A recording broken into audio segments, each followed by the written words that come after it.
when you start looking at markets in Southeast Asia, which is obviously where Indonesia is, there's a lot of resource goes into doing a trip, cost in terms of flights, hotel accommodation, hours in terms of human resource as well.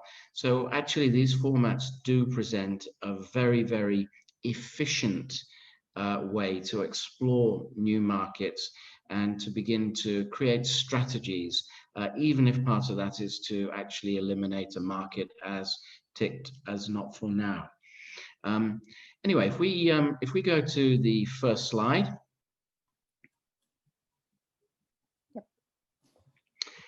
Just to give you all a little bit of background about the chamber, BritCham Indonesia, we're now 40 years in the making. This year has been our 40th year, which makes us one of the longest established international chambers in Indonesia. It's always difficult to say whether a chamber is the largest, and I hesitate to do so, different ways of measuring size. But we certainly are the most active. So even with our now 270 corporate members who are represented by around about 1,000 nominees, we're certainly among the largest at the very least. We have a very strong, vibrant overseas membership. The core operation remains membership driven, that is, creating a value proposition that provides opportunities for business development, networking within different communities. We're a reliable source of information and intelligence, and probably above all, it's the stakeholder network, its diversity and how deep it goes that makes the value proposition of being a member of BritCham very, very strong indeed. As mentioned, 40 years now, and we continue to attract, in fact, even more so, some of the more renowned business leaders, experts, academicians, to be the guests through the webinar formats that we've been doing since about April 5th. And I believe we've actually delivered more than 35 different webinars. We have had for the last 7 years what we refer to now as the BritCham Business Centre. Some of you may know this as the Overseas Business Network. This is the unit that basically took over all the market access support for British SMEs from our embassy in Post. So the natural route to market now might well come from a recommendation from your association. It could come from an ITA. You could be going directly to DIT in Post or through a local chamber, but you'd find your way to us, and in doing so, that would become your introduction to the team. And I'm joined on this particular webinar, Marsha, who coordinates the team, also Shella, who significantly provides guidance in the education and learning sector, and also on this call is Jihan as well. So for 7 years, we've been providing this market access support in the form of trade mission management through webinars, providing business opportunities and matchmaking partners, more general guidance on local conditions, in particular, as they might relate to regulation as well, supporting visit programs on an independent basis, and organizing events of all sorts of shapes and sizes that support any marketing initiative or strategic market access. The number of companies in a year that we would typically help, this year actually it's continued, just under 40. We've done 3 versions of a virtual trade mission as well. And there is a lot of demand to look at this market, and I'll explain why. More recently, we have established the BritCham Human Capital and Education Centre, which could be of particular interest to some of you. Why have we done this? Well, first of all, we're the only chamber in the region to have such a thing, maybe even a wider geographical area. And so this is the 8th year, we have just produced our, what we call the Business Confidence Index. This is a piece of work that surveys businesses domiciled in Indonesia, asking about the challenges, the aspirations, the plans. And if we remove the usual impediments or challenges associated with Indonesia, which would be legal uncertainty, a complex regulatory environment, in certain cases, corruption. The other point that's always made that really impacts achieving potential is the acquisition, development, and retention of top talent. And this really drove us to realize we have a great natural stakeholder network. And we have set up this Human Capital and Education Center within the Chamber of Commerce, which now includes a panel of British universities. If you could go 2 slides forward, please. I'm not sure who's doing it, Rani or Asti. One more. That's it, yeah. So these are the inaugural panel that we have. We've been focused very, very specifically on what might be referred to as second-tier universities. So not the Russell Groups and the Red Bricks. They need no introduction to most marketplaces. But what we have established is that the second-tier universities, the converted polytechnics, actually have some great relevant qualifications that have been developed and designed in consultation with the private sector and really provide great opportunities in terms of employability. And that is certainly the case with each of those universities you see in your panel. Uniquely also for our region, we are now partnered with NOCN, an accreditation body in the UK. And what this basically means is that training providers and companies that have professional training departments in-house are able to get their programs certificated internationally through BritCham and NOCN as well. This provides a huge marketing advantage for independent training providers, and it provides a retention opportunity in recognition and greater value for companies through their own training departments as well. If we could go back 1 slide now, please. Okay, so to give you a sort of a flavor of Indonesia, and we've been using this slogan, a country too big to ignore, for quite some time. And really because of what Indonesia is. It is the 4th largest country in the world, a population of around 265 million. Much to Singapore's angst, it is the only permanent member of the G20 in Southeast Asia, which makes Indonesia extremely well positioned in terms of being an influential stakeholder in global and regional initiatives. Indonesia on its own represents more than 40% of the total GDP and population of the ASEAN bloc. Over the last decade, in fact, over the last 2 decades, Indonesia has steadily knocked out more than 5% per annum in terms of GDP growth, and very, very significantly. And the reason why Indonesia is a very, very resilient economy, even in times of global and regional downturn, nearly 60% of that growth is driven domestically. So those 265 million people, population, the largest chunk of that, 60%, is also under the age of 32, which means the country is heading towards its demographic dividend. The World Bank says that Indonesia is currently the 73rd in the list of ease of doing business.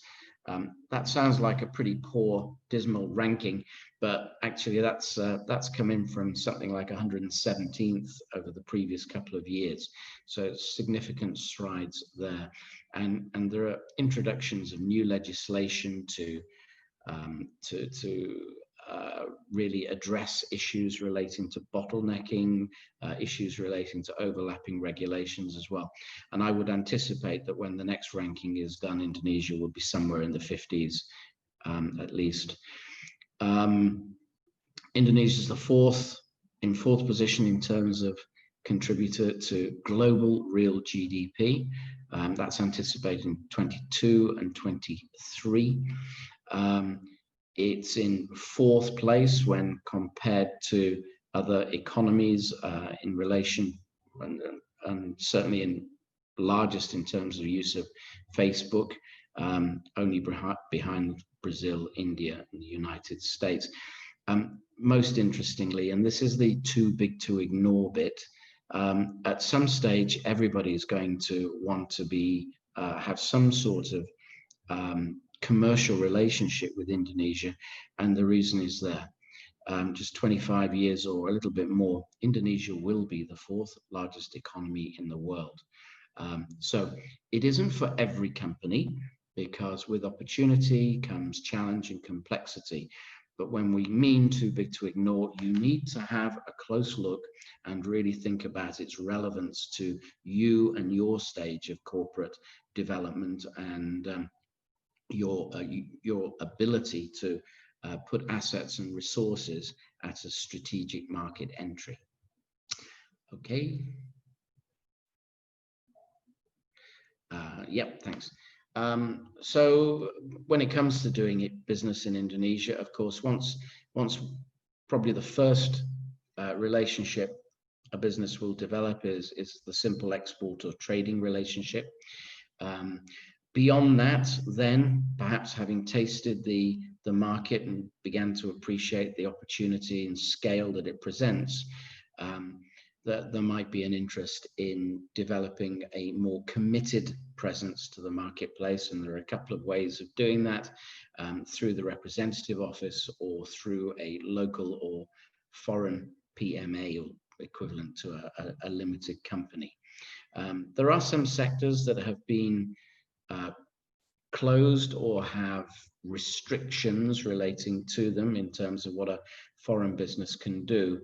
But what is certainly happening at the moment, the education and training sector, which to a large extent has been one of those closed to international influence, is starting to open up at a very, very significant rate. Okay, next one. So as you may expect, among our membership and in Indonesia, you will find all of those wonderfully British brands that we're all proud to see in all parts of the world, whether it's the alcoholic beverages in Diageo, which interestingly enough, so people often are quite surprised. Diageo alcohol, Indonesia, largest Muslim population in the world. Bit of a disconnect there. Diageo is also now the largest single corporate taxpayer in Bali, where it produces Smirnoff and Gilbeys from its stable of vodkas and gins and so on. The banking sector well represented, as are the other financial services, Prudential, Jardines, Matheson as a capital markets company, but Jardines also hugely invested in one of Indonesia's flagship companies, Astra, and all the others are very, very familiar names to you all.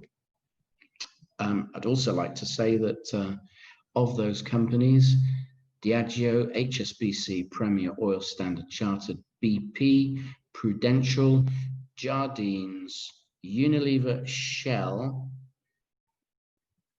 are all represented on the BritCham board. So we have a very, very strong board, which means we command a very, very strong relationship with our embassy and all its component parts. Next.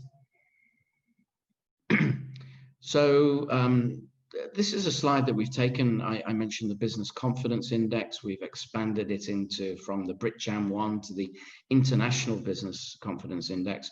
And it was just 10 days ago that we put out our findings. So if we look at some of the challenges that are cited, which are in line with what I mentioned to you, and we remove COVID from the thinking, it's bureaucratic inefficiency that is most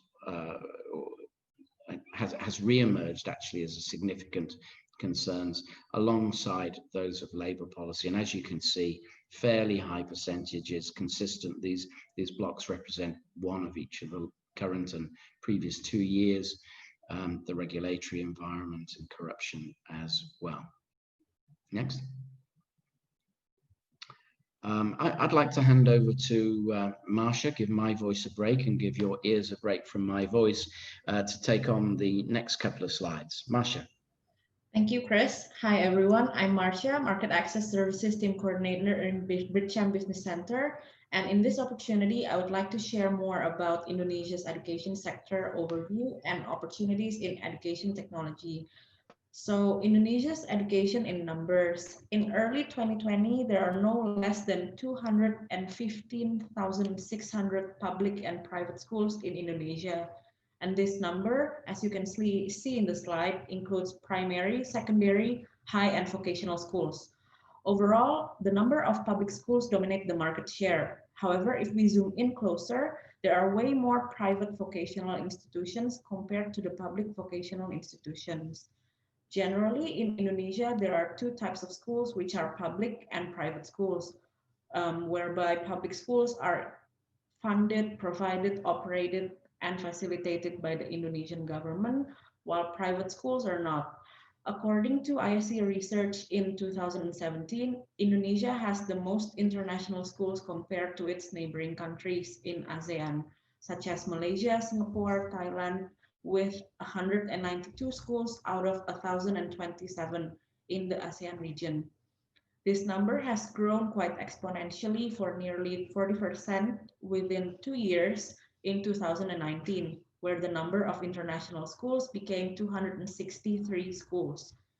And regarding ICT capabilities, based on the research done by Indonesian Bureau of Statistics that target teenagers and young adults aged 15 to 24 years old, the population of Indonesians with sufficient ICT capabilities in 2017 were only 63.53%. And within 2 years, in 2019, this number has increased to 78.4%. With the top 3 provinces being Special District of Yogyakarta in Central Java, Jakarta, the capital city of Indonesia, and Riau Island in Sumatra. If you could move to the next slide, please. This is about the opportunities in education technology. So first of all, the Minister of Education has encouraged the use of technology and going digital in the education sector. Especially with the pandemic, it has driven the use of education technology exponentially, making distance learning possible for all education institutions. However, there are still a number of leading players in the market offering various solutions from online courses, learning management system or LMS, software, gamified distance learning, and many more. However, the sector is still somewhat new in the market. Although there are already some players, there are still some challenges that need to be addressed. One of the most major challenges being the lack of infrastructure, which at the same time is also an opportunity for investments in online teaching and learning capacities, data storage, and resilient infrastructure. The next one is that the majority of education technology companies in Indonesia are targeting junior to high school students.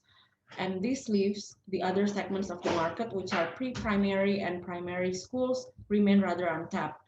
Last but not least, aside from formal education that starts from primary school all the way throughout high school, education technology startups in Indonesia have also raised funds to target the vocational training and learning management system segments in Indonesia. After this, Chris will share you 7 compelling reasons to access Indonesia. Over to you, Chris.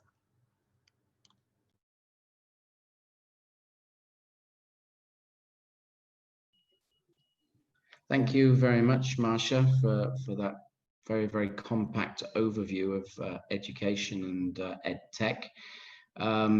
Yeah, these 7 reasons really just reinforce some of the points made earlier within that slide of too big to ignore.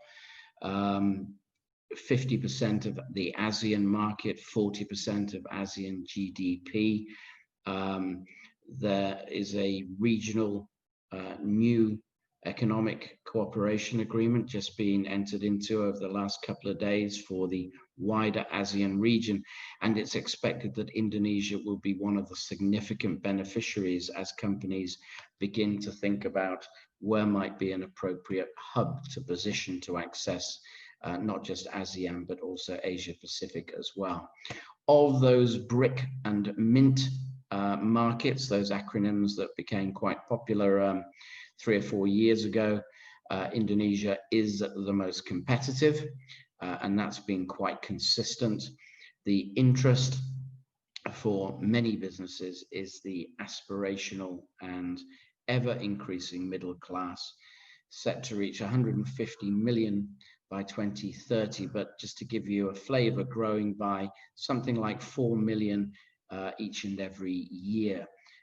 So this is the aspirational group, with probably the disposable income to also be able to purchase on the basis of international type pricing. The workforce itself is young. 50% of the population is aged under 30. In terms of a location, Indonesia remains having labor cost and land cost competitiveness. Amazon have just turned up in just outside the Jakarta area in West Java, putting in 3 enormous